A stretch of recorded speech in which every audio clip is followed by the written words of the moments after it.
Good morning. I'm Caitlin with Wiregrass Daily News, and I'm here with Miss Taiisha Walton, who is running for District 3 School Board. Good morning, Good Taiisha. morning. How are you? Great. Thank you for coming in this morning. Thank you so much for having me. I truly appreciate it. You're so welcome. So, I just have a few questions for you this morning, Taisha. Okay. First question is, what is your vision for Dothan City Schools over the next 5 to 10 years? So, this is a great question and it's near and dear to my heart. So, Dothan City Schools, of course, has had some challenges. So, from my perspective, my vision is ensuring that Dothan City Schools is a preferred choice for our students, our parents, and our educators. It used to be in our community that Dothan City Schools was kind of the beacon of education, and people from the county wanted to be in Dothan City Schools, and it's kind of reversed a little bit. So, I want us to be that shining light in our community again. Additionally, I want us to have a unified community.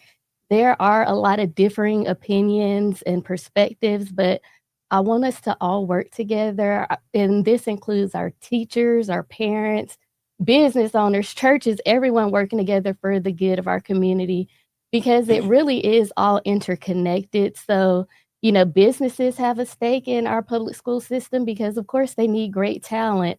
And even as a community, we want to be able to attract businesses to our community.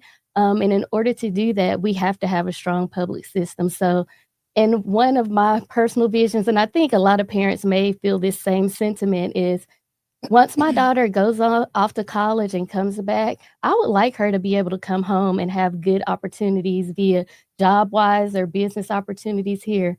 I don't want our children to always feel like they have to move to Atlanta or Tuscaloosa or Birmingham to have good opportunities. So at this point, it's a critical juncture for us because of all of the issues, the challenges we face. But I believe that if we unify at this point, all get together working towards this shared vision, that we will have positive impacts from academic achievement to increase culture, better culture in the district and also in the community. So I'm very hopeful and looking forward to trying to implement that vision. How do you plan to ensure that all students receive a high quality education regardless of their background?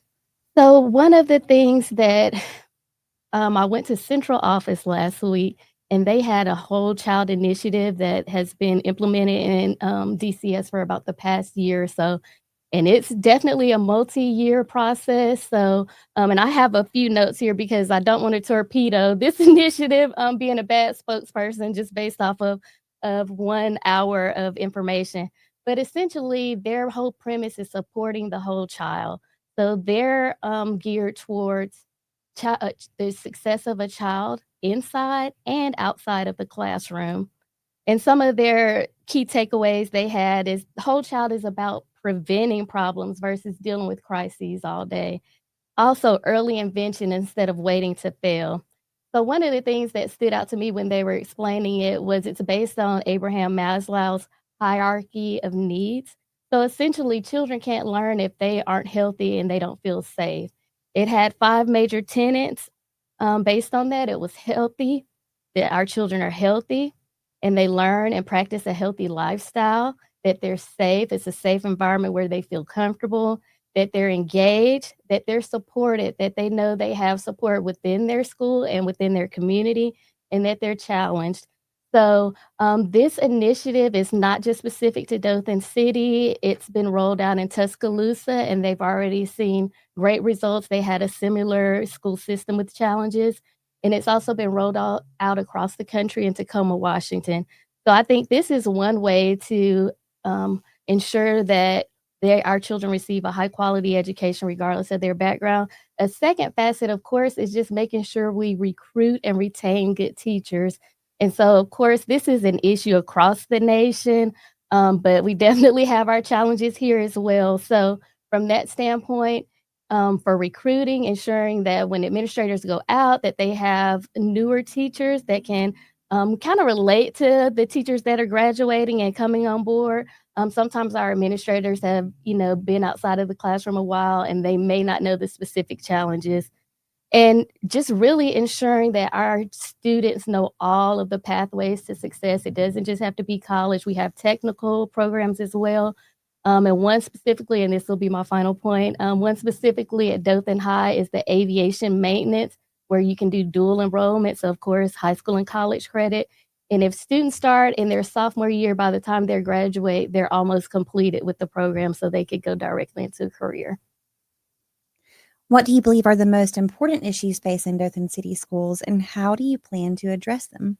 So, 3 major issues, and I touched on one of them, but the 3 major issues are perception of Dothan City schools in our community, teacher recruitment and retention, and then, discipline as well. So, the first one for perception, I kinda touched on that. We've had challenges, and they've been going on a while, but we had huge changes in the school system about 7 years ago that a lot of the parents, understandably so, were upset about.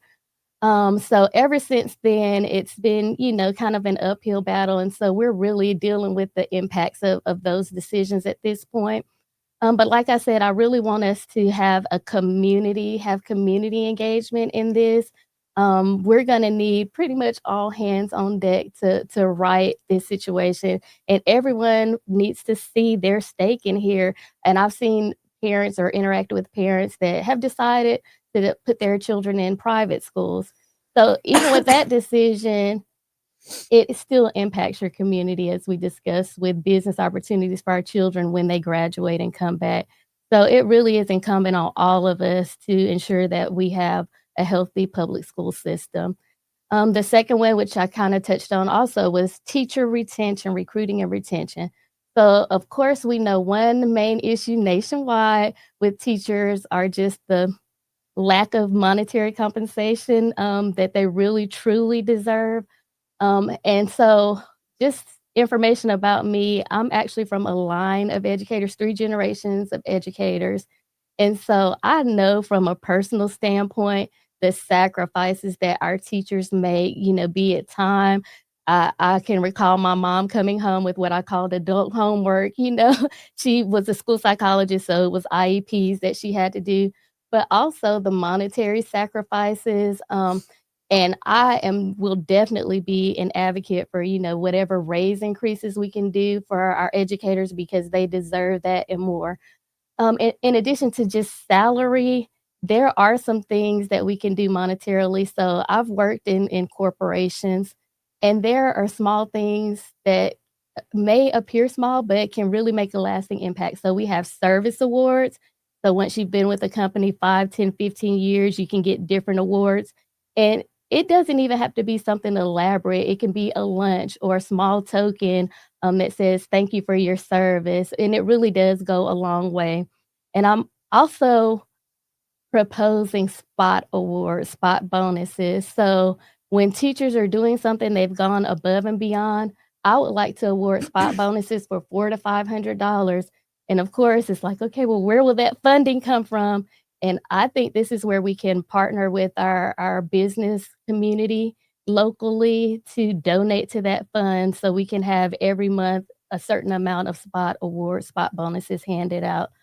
One way would be some fringe benefits, another way would be fringe benefits. So just recognizing our teachers for their hard work. And an idea I had was maybe just having billboards across our community where it showcases, this teacher, she's been here for 25 years and she's done this excellent thing. That really does go a long way and allows the teacher to feel proud, to show her family and friends as well. There was an issue on fringe benefits where the microwaves and refrigerators were removed from all the teachers' classrooms. And I don't understand the exact impact or the rationale for that. But I will say, to me, that's kind of a common sense one that doesn't take a lot of money to fix. Our teachers on their lunch break have, roughly about 20 minutes for lunch. So that's not gonna be sufficient for a school full of teachers, depending on how long their lunch takes to warm up. So to me, just finding solutions, if it can't be one in every classroom, then having multiple so that's not an issue. And then the final way, is definitely, discipline, and so I just wanna ensure that discipline is equitable and that there are ways for children who have made mistakes to continue to further their education. What steps will you take to ensure that all students have equal access to educational opportunities?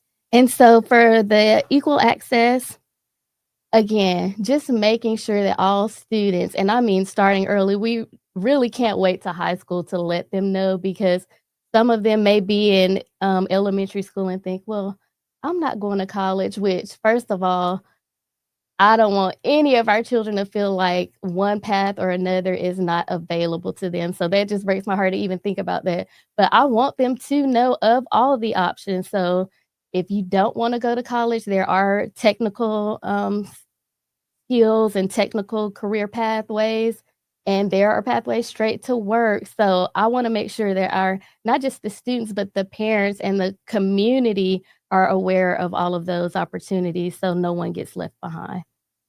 How do you plan to support students who are at risk or face challenges such as learning disabilities, poverty, or language barriers? Okay, so for learning disabilities, fortunately, children with learning disabilities, there are federal mandates that protect and provide stringent procedures for that. So, IEPs, individual educational plans. So, there are protections for that. For poverty, I would say that we definitely need to, this is where the whole community comes in.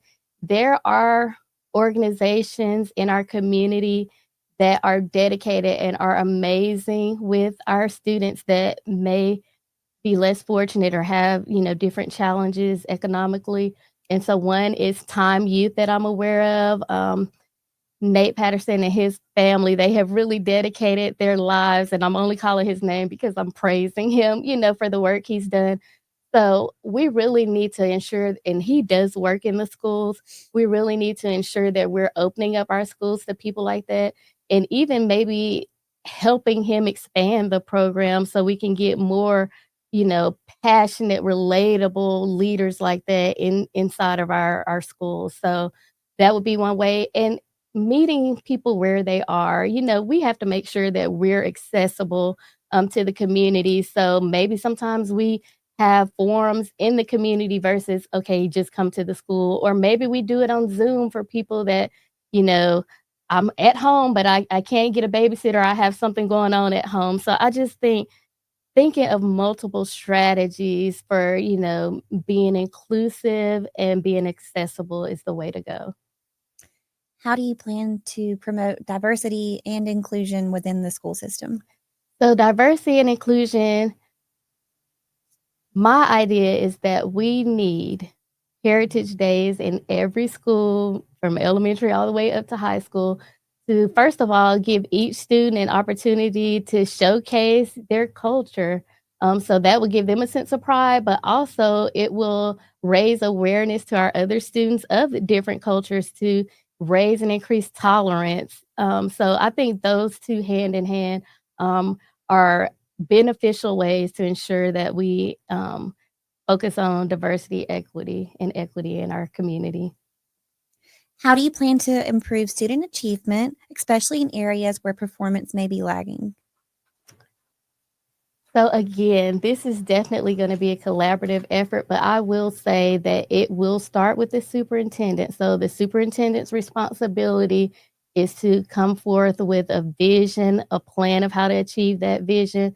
So as a board member, my job would be to, listen to the plan, research what I'm being told to ensure that it's accurate and see if there are differing opinions because, usually when someone is selling a plan, they're telling you the good parts, but not necessarily telling you the cons of it.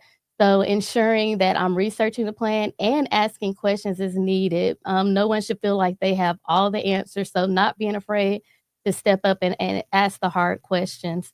So I think it's critical for a board member to have a good working relationship with the superintendent while still feeling comfortable to challenge because that is our role. We would be board members to ensure that people who feel like their voices can't be heard, that we're advocating for them. So that's really important to me. I've talked to parents, students who feel like their voices are not heard. And that also breaks my heart as well, but I'm determined to be that advocate for them. What strategies will you implement to ensure that students are adequately prepared for post secondary education or the workforce? And so, again, I think that goes back to just making sure that they are aware of the different avenues. We need to also make sure that we are tracking, and I know my daughter's only in 4th grade, so I haven't made it up to the high school level yet, but I know in the elementary levels, they have MAP testing 3 times a year. So from my standpoint, at that first test in fall, if there are gaps there, then at that time, there needs to be a huddle between the teacher, the parent, our reading, math instructional coaches, potentially an administrator, the principal, to say, okay, this is our concrete plan for how we're going to close the gaps with monthly responsibilities, roles, specific tasks, and then monthly check-ins. The worst thing you can do is kind of wait till the end of the year and say, "Oh, there's this huge problem," when it could have been identified early and resolved. How do you plan to support teachers in the classroom? So, a couple of ways. I definitely think we need to provide adequate training for teachers. And so, my first thought is to benchmark internally. So, there may be schools, even within our district, within our city, that has a similar demographic. I think that's important, that has the same curriculum that's doing better. So, I think we need to have communication across schools, and I believe that even not just communication, but being able to potentially shadow those teachers that are excelling and that their children are excelling. So that's to me one, I want to say, free way that I'm thinking that we could kind of ensure that our teachers have what they need. And then I would also say benchmarking externally. So what is best in class across the nation? And one place that comes to mind is the Ron Clark Academy in Atlanta. Just allowing our teachers to go there for maybe a day or 2 days, however long, just to kinda, think outside the box of what's possible. Sometimes, as much as I love our educators, we have amazing educators that are giving all of themselves on a daily basis, but when you've kind of been in one city and seen things done one way, sometimes it is even just refreshing and breathtaking for them to see, "Oh, I never thought about that. That's a good idea." So, to me, benchmarking internally and benchmarking externally, and of course, there are professional development courses, and we really need to review those and see how beneficial those are and any changes that need to be made. How will you advocate for additional funding or resources for Dothan City schools, especially in the face of financial challenges? So again, I think this is where we get our entire community engaged and bought in with commitments. So my proposal is to seek out business partnerships. So I know a lot of times churches will adopt a school.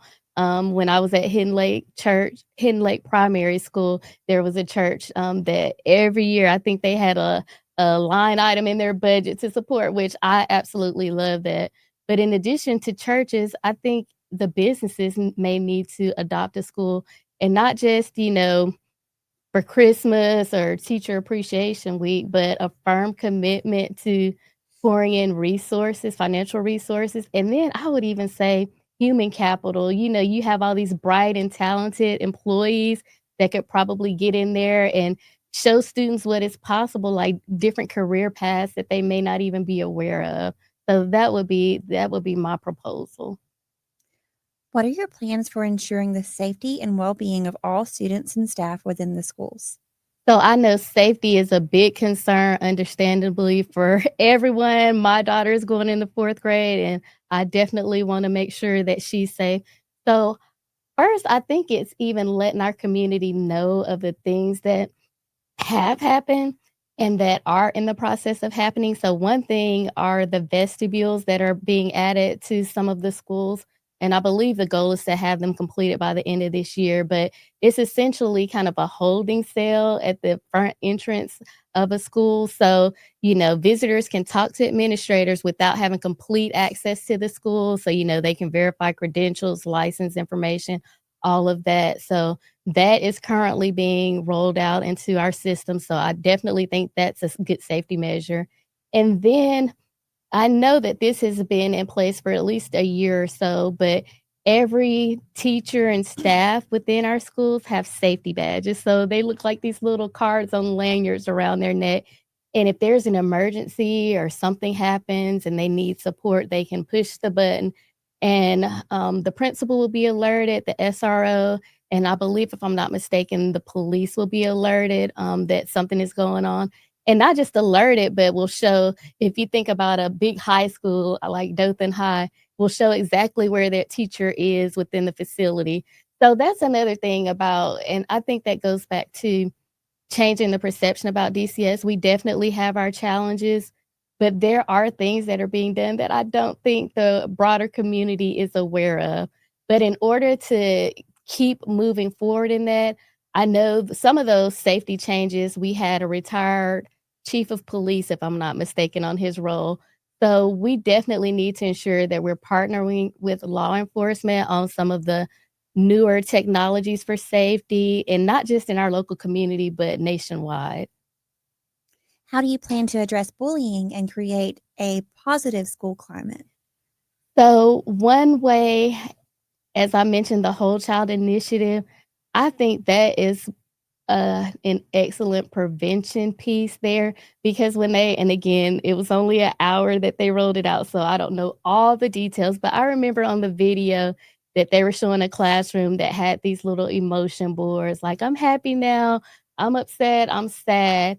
And so when you have a child that's moving to the sad, I really would recommend, in my proposal, is to have peer helpers in all of our schools. I've seen it in, elementary schools, but I think all the way up to high school, we need peer helpers.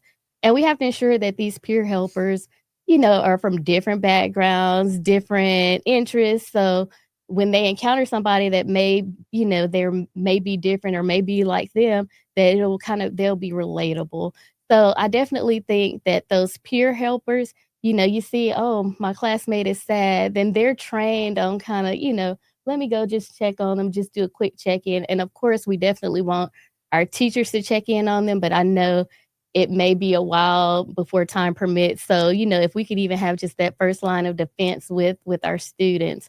And then just making sure that if there is bullying, we're tracking it, that we're letting the parents know, because I definitely think the worst thing we could do is there to be bullying, the parents aren't aware, and then something, God forbid, catastrophic happens where the child feels like, nobody listened to them. So that is a critical component for me, is, making sure that parents are aware as well. How do you plan to engage parents and the local community in the educational process? So, parents, engaging parents, and one thing I will say, and I'm probably gonna date myself here, but education has definitely changed, from when I was a child. As I mentioned, my mother is a retired educator, so, but whether she was an educator or not, parents are our children's first teacher. But I'm dating myself with saying that, when I was in elementary school, I don't think we even had internet. So definitely things have changed over time, and we just need to make sure that we're staying abreast on those changes, and that we realize that each family is unique, each family structure, each background, socioeconomic. So it really can't be a one size fits all approach. And again, as I kind of touched on earlier, ensuring that we're meeting our parents where they are, even simple things like parental involvement with open houses. Most open houses are during the workday. So maybe potentially saying, "Okay, teachers, let's have a session during lunchtime where, parents may be able to come on their lunch break, and then we'll take a break, and then let's come back maybe 5:30 or so." So it's just trying to think of different outside the box options to ensure that our parents that really wanna be engaged, that they have the accessibility to be engaged. What is your plan for improving services and support for students with special needs? And so, again, special needs, that's definitely something that is also federally mandated, so just ensuring that in the budget, there are monies allocated for that. So I think we have guidelines from a federal standpoint, but just ensuring when we're going through those budget line items that that remains a top priority. What is your plan to address the condition of school facilities, including maintenance and upgrades? Okay, so this one is one that I've learned about. So I was the PTO president of Hidden Lake Primary for 3 years, and so I actually volunteered for the capital planning steering committee a few years ago, to address some of our overcrowding issues with schools. And so this is another thing parents and most people may not be aware of, but there is a 5-year capital plan. So I can remember the superintendent listing out, okay, these are the list of things we know right now need to be maintained, fixed, or, just changed over the next 5 years, and it had the dollar amount next to it. And it's actually interesting to see some of these things rolling out, like the vestibules. I remember that was on the list a couple of years ago. So making sure that we're reviewing that 5-year capital plan and saying, "Okay, this need came up. Is there something else on the list we can kinda adjust down?" Or but there is a capital plan, and so, in addition to that, I know we have some old schools. DPA, I believe, was built in 1939 or so, so it's about 86 years old. So there are limitations to what you can do as far as, like, renovating, but long term, we really do have to think about, additional new facilities. Our newest facilities are about 25 years old, and that's not, that's not even really new. So, we definitely need to be thinking on short-term maintenance, with those 5-year plans and even long term on, okay, can we add additional facilities and what will it take? How do you plan to ensure that schools have access to the technology and tools needed to enhance learning? And so for the technology, again, it's gonna come to funding, ensuring we have the proper funding, but I also want to having experts from across the country on what is really beneficial for our students because sometimes, especially in technology, we can all be like, "Oh, the new iPhone or whatever, I just wanna have it," and it's like, "Okay, yeah, it's new, it's shiny, it's pretty, but what results will it bring?" What will this achieve for our children academically? So, we need to have research-based, I guess I would say, input and recommendations from experts, and then once we get that quantitative data that see those results where it has shown, academic approval, then ensuring we have the funding for it. How will you ensure transparency in the decision-making process of the Board of Education? For me, with my daughter in the school system, whatever decisions the board makes, it directly impacts my daughter and our family, so I'm keeping that front of mind in all decisions, and not just my daughter, so my husband and I, we are blessed, we have family and friends here that help out, so her grandparents pick her up from Carver MST, but I know that not all families have that support, so not only am I thinking about my child, but I'm thinking about all the children in the district with all of my decisions, that's kind of my North Star on what I'm doing. But I believe in full transparency. I know in the school board meetings, my understanding is there are working sessions that are public as well, and there are transcripts that are available afterwards. So we just need to ensure that we show our parents the benefit of being engaged in that. And trust me, I know my daughter is in competition dance, she's in travel softball, so, I mean, during the week, we're, like, running like crazy, but just showing that the decisions that are made in those meetings, will impact our children at some point, so, but I'm willing, and my proposal is to actually do, like, open forums with the community, and I'm talking parents, students, the, broader community to hear their concerns directly. I don't think there should be any kind of barrier in communication between the community and the board member. And so my role as a board member would be to be an active listener, be respectful, try to ensure that I'm understanding exactly the problem and the issue, and then taking that back to the board to understand, okay, what solutions can we offer?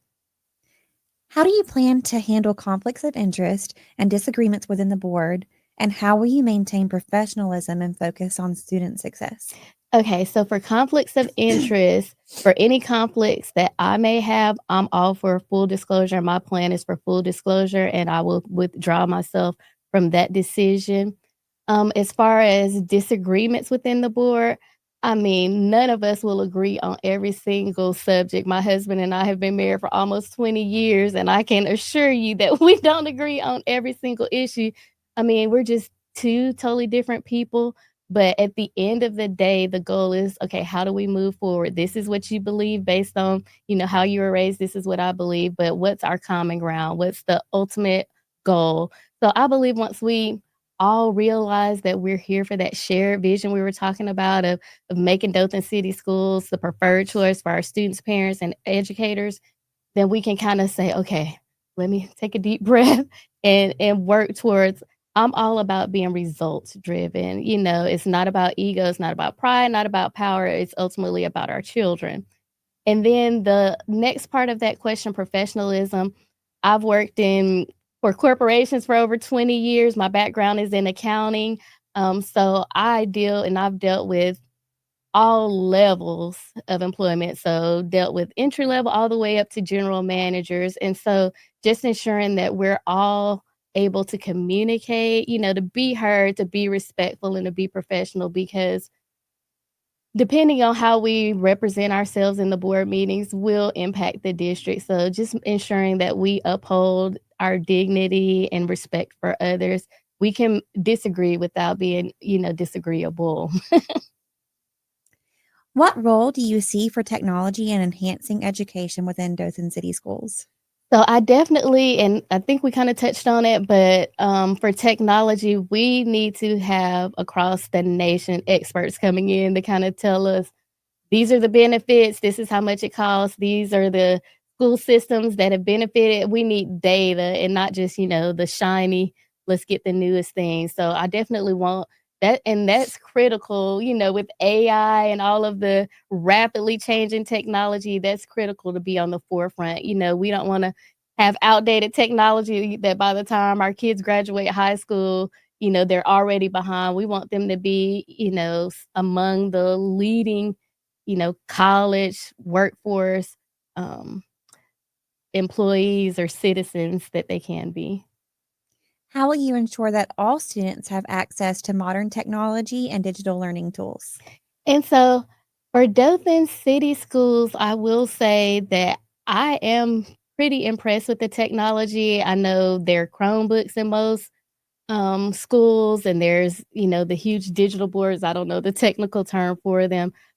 So not saying that there isn't room for improvement because there is, but I do want to, kind of recognize that there are good facilities, good technology within our school systems. So I had sent my daughter to a private school for just for K-3, but in my mind with her to graduate from high school, and I can tell you the technology I've seen in Dothan City Schools and her school she's been in is more than that one, and I know all private schools are different, so you have differing, resources at each one, but I was actually pleasantly surprised, so just ensuring that, we're aware we're on the cutting edge, we're leveraging people outside of our community potentially to let us know what's best in class. Why are you running for the position of School Board District 3? And what personal or professional experiences have prepared you for the role? So, as I've mentioned a few times throughout this interview, I have a daughter in the school system. She's been in Dothan City Schools from kindergarten and she's starting 4th grade, so all the way through. And so these decisions impact my family directly. And as I just kind of touched on in that previous question, I had heard before having my daughter all of some of the negative perceptions about Dothan City Schools. So my husband and I had this ongoing kind of, I'll say, debate. And I was private school and he was, no, Dothan City. We sent her to that K-3 with my intention of her graduating there. Then COVID hit. So after COVID, my husband said, well, let's just go check it out. So the public school.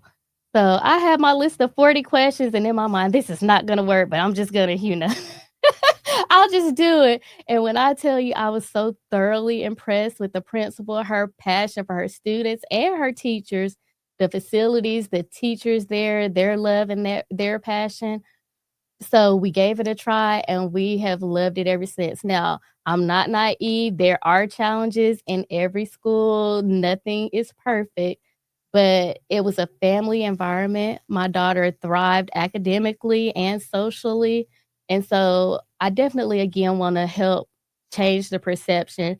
We have significant challenges, but there are a lot of good things happening.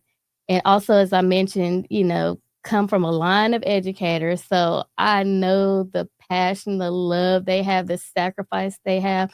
So I want to be a true support system. As PTO president, that was one of my things. Okay, teacher appreciation, meals, whatever we could do.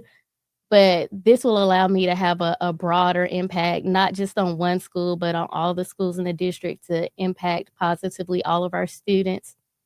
I also, as I touched on, it's such a passion for me to ensure that we have community engagement. This is bringing our entire community up. Nobody is left behind. And so it's just I have family members that for years, even really before I had my daughter, that will be at, family get-togethers or whatever, and I'd be talking about Dothan City Schools and, trying to advocate for them, to put their children or keep their children in Dothan City Schools, but it's just I love our community, I'm vested in our community, this is home for me. Now, my mom, she actually retired from Las Vegas, Nevada about 3 years ago, so she lives on my street. So, yes, this is home for me. We have a great support system, and I am committed to ensuring that all children in Dothan City Schools, ones that have full support systems, ones that don't have as much support, that they have a fair chance, a firm foundation to be successful. How will your leadership style and approach contribute to the overall success of Dothan City Schools? So my leadership style is I lead by example. I'm not going to ask anybody to do anything I'm not willing to do. And for anyone that's worked with me on really anything that I'm dealing with, but I would just say PTO at Hidden Lake. Oh, I was always at that school and I do work full time. So I've taken a lot of vacation days to go up there and support. So I'm all about teamwork, being collaborative, working together, bringing diverse people together that wouldn't normally work together, but just trying to achieve the shared vision, showing people the vision and trying to get everyone bought in on the vision, not having people feel like, well, it doesn't matter anyway. Nothing I do will matter. Yes, it matters. We need every single person in this community engaged and really activate it. Well, thank you so much, Taiisha, for coming in today, and good luck with your election. Thank you so much for having me. I appreciate it. You're welcome.